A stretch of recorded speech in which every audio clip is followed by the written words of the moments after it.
May I now call upon our co-chair of the RSPO, Ms. Ann Rosenberger, to deliver her closing address. Ladies and gentlemen, could you please put your hands together?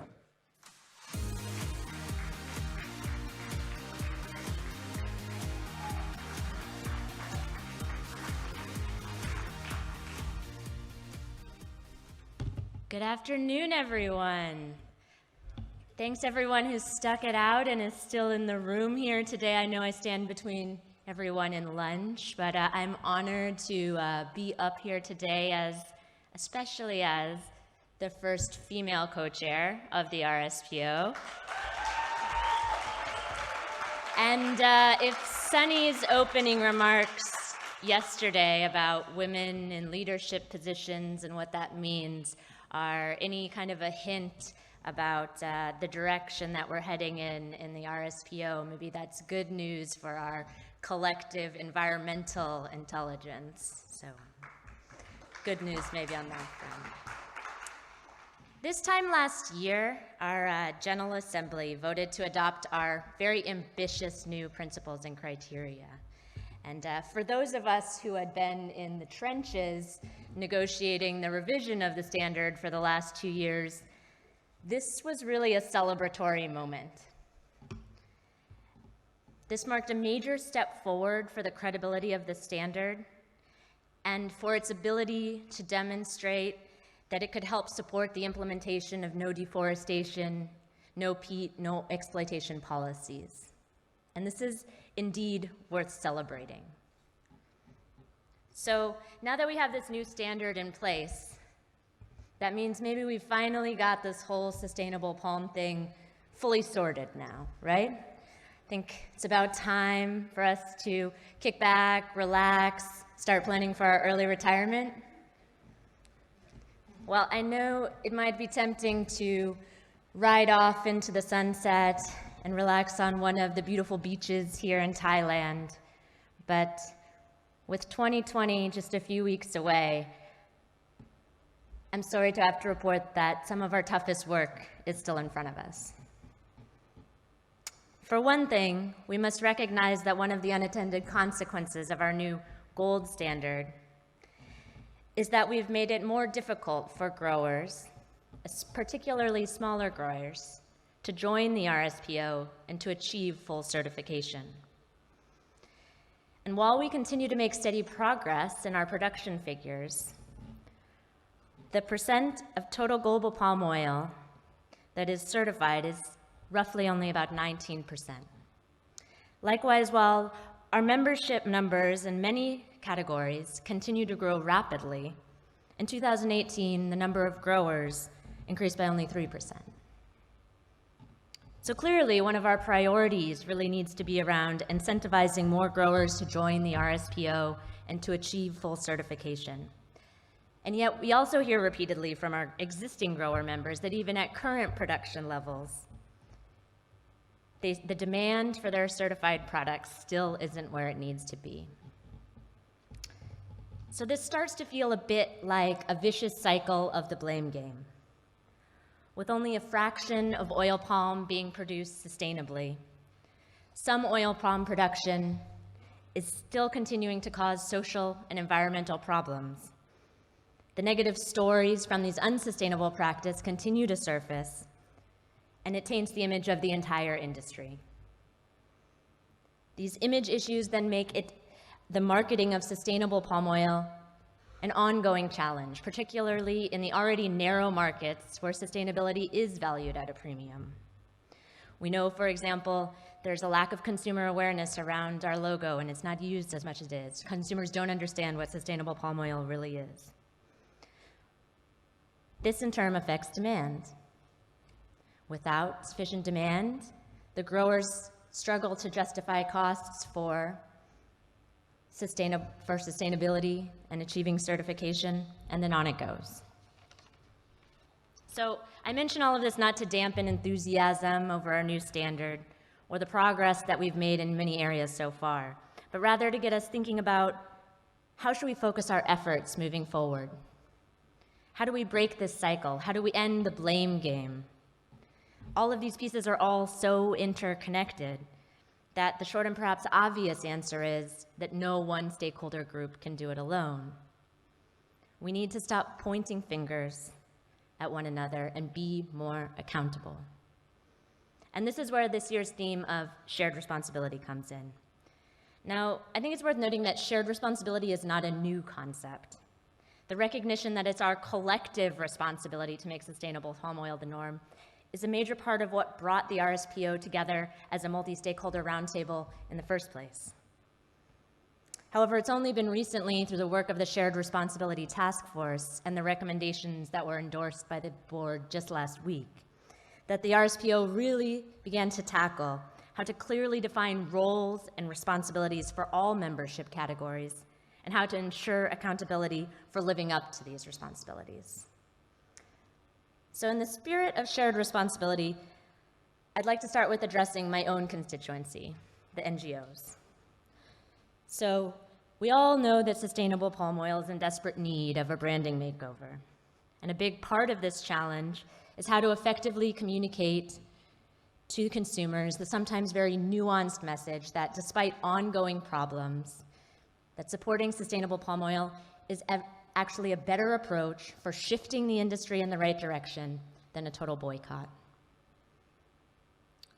This message is more meaningful, more credible when it comes from the social and environmental NGOs than when it comes from the companies and industry actors.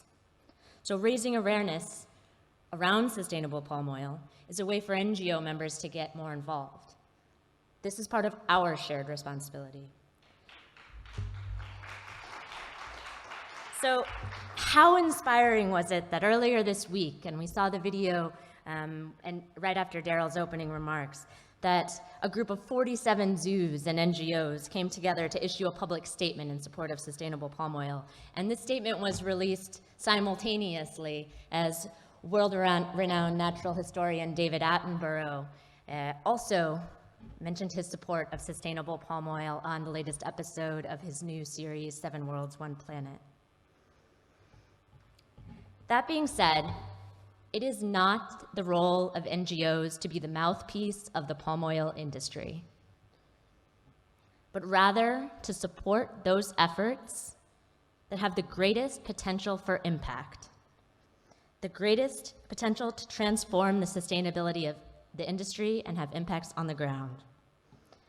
In order for NGOs to more effectively support sustainable palm oil, we must be able to point to objective, quantifiable progress and impacts.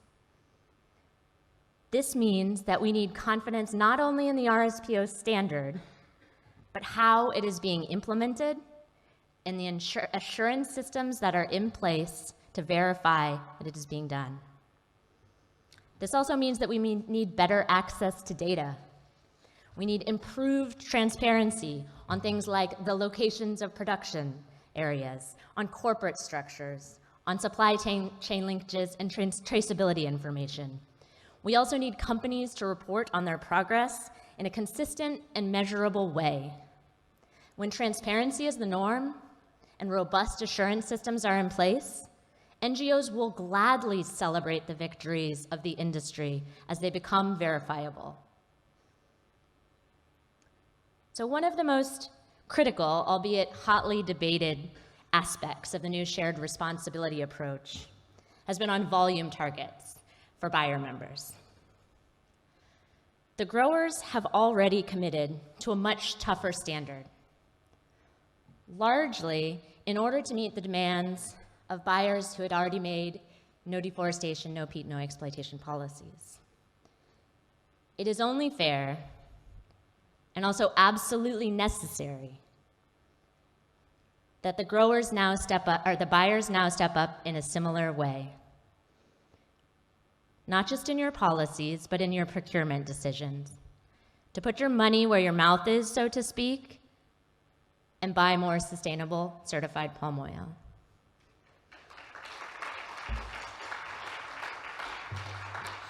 And as we wrestle with what should be expected of each of us as RSPO members, we must also think beyond volumes, and I might say beyond certification alone. Many of the toughest issues that we haven't yet been able to effectively tackle, such as smallholder participation, supplier engagement, consumer awareness, high forest cover landscapes, require more than just quick internal fixes by individual companies. To tackle these kind of issues, we need alignment and active participation of many different stakeholder groups working together on innovative and scalable solutions, including to, but not limited to, certification. And recognizing this, we must expand our perception of what the RSPO as an initiative really is. We are, of course, a certification system, yes, but we are also so much more. The RSPO is one of the most diverse and influential multi-stakeholder forum in the world in the context of commodity sustainability issues. There is tremendous power in our ability just to bring people to the table. So as we look to the next phase of the RSPO, we must figure out how to maximize our potential as an engagement platform, as a forum for shared learning, through which we can align the industry around certification, yes, but also around other innovations and approaches. As we just heard in the last session, improving the livelihoods and sustainability of smallholders is one of the biggest issues that the palm oil industry has to tackle. And yet, for the RSPO is an area where we're just starting to see the first hints of progress. This afternoon in the General Assembly, we will be voting to adopt a new independent smallholder standard. It's a critical step in making the RSPO system more accessible while maintaining the credibility of the standard. But also, as we've just heard, it's also an example of where the standard alone is not going to be enough to solve the problem. This is why our RSPO smallholder strategy is focused on prioritizing livelihood improvement, even above certification. It's also an example of where one stakeholder group is not going to be able to tackle this alone. And it's where the RSPO can play a key role to bring together the investment and participation from many different actors to improve smallholder capacity building and support incentives. In the last several years, we've seen a number of exciting initiatives from our members on supply chain transformation, from things like supply chain risk assessments to traceability efforts to supplier engagement strategies to monitoring and verification initiatives. We've seen this proliferation of individual efforts and coalitions trying out new things. And these innovations should be applauded. It should be recognized that these kinds of investments are also part of shared responsibility. But with so many individual companies, each trying out their own approaches, this field of supply chain transformation has started to feel a bit like the Wild West. And while individual leadership is important, it's now time that we shift, come together as a sector, and streamline and coordinate our efforts moving forward. Figure out what's working, what's not, and invest in those spaces. I believe the RSPO can play a stronger role in this space, bringing folks together to improve harmonization and credibility of individual efforts, particularly those at reaching the tougher actors, the growers who are not yet part of the RSPO initiative or the RSPO system, and through where we as a certification system haven't really been able to engage effectively yet. A recent study in Indonesia tells us that while deforestation is reduced in certified areas as opposed to uncertified areas, that the reach of certification so far has been largely limited more to older, established plantations, as opposed to the more active frontiers of deforestation. In order to increase our impact, we must figure out how to expand our reach to the areas that are at highest risk of conversion. And this is particularly important in the challenging context of high forest cover landscapes. We must do everything in our power to protect these last expanses of intact forests on our planet. However, as we tighten our requirements around eliminating deforestation in the hopes of achieving exactly this, we must also recognize that we limit the potential for participation of our grower members in these areas, and therefore their ability to influence what happens there next. And while we may be able to sleep more soundly, knowing that our RSPO members will not be directly responsible for the further destruction of these precious resources, the development needs of these areas are not going to go away, nor will the pressure to convert the forests. If the RSPO is going to have any sort of impact on the future development plans and management of these forest frontiers, we're going to have to think beyond the boundaries of individual plantations through the broader lens of landscapes and jurisdictional approaches.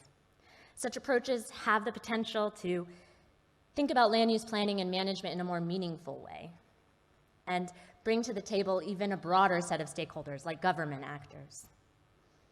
However, with more actors, of course, comes more complexity, and alignment around roles and responsibility, shared responsibility, becomes even more important. In just 8 weeks, we're into 2020. Many of the companies here in this room have made commitments that you're going to fall short of reaching. 2020 could be a tough year that calls into question the efficacy of voluntary sustainability efforts, not just in palm, but all forest-rich commodities. And while it's imperative that we recognize the progress that we've made in many areas, this should also be a wake-up call. We are not as far as we had hoped we would be. Last year, I recalled Daryl's RT speech, in which he pronounced, "Long live the incremental revolution." As we were about to vote on the adoption of a newly revised standard, this felt like an appropriate and inspiring message around the gradual but persistent progress that we had been making. But this year, in the looming shadow of 2020, I have to say that I feel that the incremental revolution is just not getting us there fast enough. Around the world, our children are leaving school to protest, taking to the streets to call us out for not doing enough. As Daryl mentioned yesterday, their message is clear. Their future is in jeopardy, and we are out of time. Small incremental steps are just not going to cut it. The companies in this room represent the leaders of the palm oil industry. We must show this younger generation that we have heard their message loud and clear. And we must demonstrate as an example what industry leadership really can look like. We have to show them that we understand that sustainability is not a business strategy, but a survival strategy. And maybe this is actually the key to the branding makeover that the sustainable palm oil industry really needs. So we know that the logo has issues in low levels of consumer awareness. But earlier this year, the school children in the USK primary school in Wales drew their ideas of what a new, more inspiring RSPO logo could look like. And I was really struck by these images, actually. I think we might even consider swapping up our, as Daryl mentioned, marijuana leaf logo for one of these. They bring a lot more color and imagination, but they also show us that if we can create a movement that is so impactful that it inspires our youth, that they will internalize that message and they will get involved. And if primary school children can understand the importance of sustainable palm oil, then maybe our message isn't quite as divisive and complex as we think. But to become an initiative that is sufficiently inspiring in order to mobilize something like this, we have to think much bigger than we have in the past. Beyond the idea that only growers should be held accountable for specific implementation targets, beyond the notion that a standard or even certification alone is going to solve all of our problems, or that that's the only role that the RSPO will be able to play. Beyond the boundaries of single plantations or single supply chains, beyond individual strategies for brand recognition, beyond even the palm oil sector. And if we can truly align and be accountable for shared responsibility on this level, then maybe our logo will actually start to represent what the children of Wales and all around the world really need it to be. An industry that has aligned around a common goal of protecting their future. Thank you very much. Also, just want to give a big thanks to everyone who's made this RT a really exciting and meaningful one, our sponsors, all of our speakers, our members who have been working all year, and of course the Secretariat who makes all of this happen. So a big thanks to all of them as well.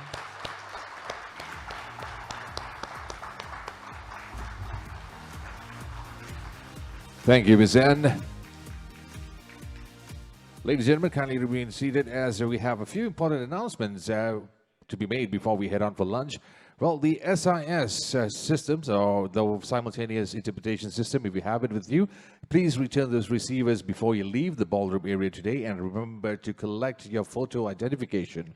And for those who are staying for the General Assembly, you may hold on to your receivers until the GA16 ends. And the 16th Annual General Assembly of the RSPO members will be conducted here in the same very ballroom at 3 p.m. And ballot papers will be ready for collection starting at 2 p.m. at the registration counter outside this hall. So kindly bring along a form of identification.